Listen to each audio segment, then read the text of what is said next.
Hi வணக்கம். எல்லாம் எப்படி இருக்கிறீங்க? நல்லா இருக்கீங்களா? நானும் உங்களை மாதிரி நல்லா இருக்கிறேன். ஆனால் நீங்கள் எனக்கு கண்ணுக்கு தெரிய மாட்டீங்க, நான் தெரிவேன். அவ்வளோதான் வித்தியாசம். இந்த கோலம் வந்து ரொம்ப ரொம்ப சிம்பிளுங்க. தாராளமாக போடலாம், யார் வேணாலும். சின்ன குழந்தைக்கு ஒரு 4 வயசு 5 வயசு குழந்தைக்கு கூட போட்டுடலாம். அந்த மாதிரி கோலத்து போடுங்க, சப்போர்ட் பண்ணுங்கள். ஒயிட் கலர் நான் ஒவ்வொரு இதுலேயும் சொல்லிக்கிட்டு இருக்கிறேன். ஒயிட் கலரு கோலப்பொடி இருக்குல்ல, அதில் நீங்கள் ட்ரை பண்ணுங்கள் ஃபஸ்ட்டு. அதில் பண்ணால் அதுக்கப்புறம் கலரில் வந்து போட்டுக்கலாம். ஆனால் வெள்ளி செவ்வாய் கலர் கொடுத்து போட்டிங்கன்னா கொஞ்சம் கிராண்டாக இருக்கும் வீட்டுக்கு முன்னாடி. ஒரு சில பேர் டெய்லியுமே வெளியில் வந்தீங்க, ஆந்திராவிலலாம் டெய்லியுமே வெளியில் கலர் கோலம் வெள்ளைப்பொடியில் போடுவாங்க, அங்கங்கே கலர் சேர்த்து போடுவாங்க. அது வந்து சும்மா சிம்பிளாக போட்டிருந்தா கூட செமையாக நல்லா இருக்குது. என்னம்மா ஏன் சாமி தங்கம், என் தங்க குட்டிடா நீ? என்னம்மா என்னடா போச்சு எங்கள் தங்க குட்டி. அதுக்குள்ளே நான் போடுறதுக்குள்ளே வந்து அவங்க வந்து அம்மா அம்மா அப்படிங்கிறாங்க. அதுக்கு தாங்க எனக்கு ஒரு ஆதரவு. எது எப்படி இருந்தாலும் என்னுடைய செய்ய வேண்டிய வேலையை செஞ்சு தான் ஆகணும். ஏதோ எடுத்து வச்சுட்டு அடி எடுத்து வச்சுட்டு அதை நான் நிவர்த்தி பண்ணித்தான் ஆகணும். முடிவு வரைக்கும் போடுவோம். முடியாத பட்சத்தில் விட்டுற வேண்டியதாக. அதுக்கு மேலே ஒன்றும் பண்ண முடியாது.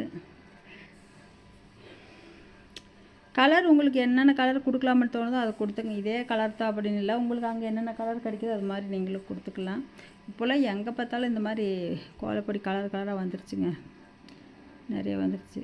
கொஞ்சம் டெக்னிக்காக அந்த இழுக்கிற இடத்துல அந்த க்ரீன் கலர் ஃபஸ்ட்டு கொடுத்துருக்கோம்ல, அது டெக்னிக்கலாக அங்கே இழுத்துட்டா போதும், வேறு ஒன்றும் இல்லை. நல்லாயிருக்கும். ஆனால் கிரைண்டாக இருக்குது, கிரைண்டாக. இந்த கந்தசாமி ராமாத்தா ஐயோ சொல்லுபடி கேட்குற வேலையே இல்லைங்க. நான் என்ன பண்ணி எப்படி சமாளிக்கிறதுன்னு கூட எனக்கு தெரியலைங்க. அவ்வளோ அட்டுழியம் பண்ணுறாங்க. கொஞ்சம் அட்டுழியமெல்லாம் இல்லை. ஆள் வீட்டில் இல்லைன்னு வச்சுக்கோங்க, அவங்க இஷ்டத்துக்கு நோக்கத்துக்கு நொறுக்கி தள்ளுறாங்க. நான் என்ன பண்ணிட்டதுக்கு? எவ்வளோ நேரம் தான் காவலாக இருந்துக்கிட்டு அவங்களும் நான் வேலை வாங்கிட்டுக்கிட்டு கொஞ்சம் கொஞ்சம் சொன்னாலும் புரிஞ்சுக்கிற வேலையும் இல்லை.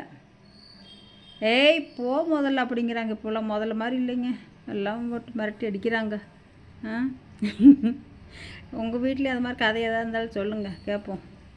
என்ன பண்ணுறது? எப்படியாவது கொஞ்சம் நல்ல முறையாக வந்துடலாம் அப்படின்னு சொல்லி போராடுறாங்க. ஒவ்வொரு மனிதரும் வந்து இதை செஞ்சால் முன்னேறிடுமா, அதை செஞ்சால் முன்னேறிடுமா, எப்படியாவது நம்ம முன்னேறி வந்துடுமோ அப்படிங்கிற ஒரு மென்டாலிட்டி எல்லாத்துக்குமே இருக்குது. அது கடவுள் பார்த்து கொடுத்தா மட்டும்தான் நமக்கு அது அதனுடைய அனுகிரகம் கிடைக்கும். இல்லைன்னா நமக்கு அது எதுவுமே கிடைக்காது. ஏப்பா கிடைக்காது.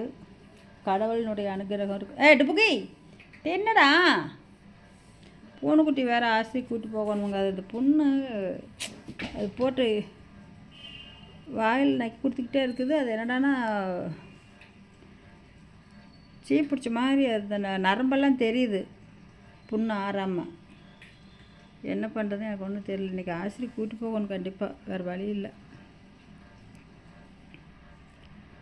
போகலைன்னா ரொம்ப கஷ்டம்.